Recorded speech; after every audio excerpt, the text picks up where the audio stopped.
I am the Tofu Golem. Please enjoy the video. You start by verifying the safety basics.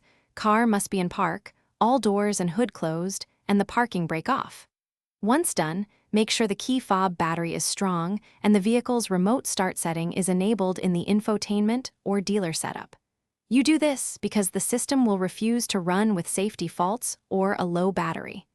Now that prerequisites are satisfied, have the key fob in hand and position yourself within range to begin the remote start sequence. You perform the factory remote start sequence. Press lock once, then press lock a second time to confirm the vehicle is armed.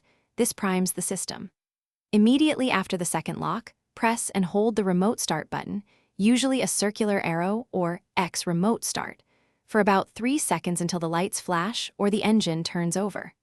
You do it this way because many Nissan models require the double lock, then hold pattern to prevent accidental starts. If you hear the chirp and sea lights, the engine will run on its own. You finish by verifying the engine runs and climate settings engage.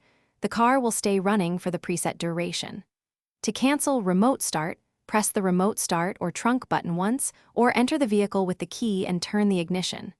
If it fails to start, check the fob battery first, then confirm the hood latch, brake switch, and that no security fault is present. These are common blockers.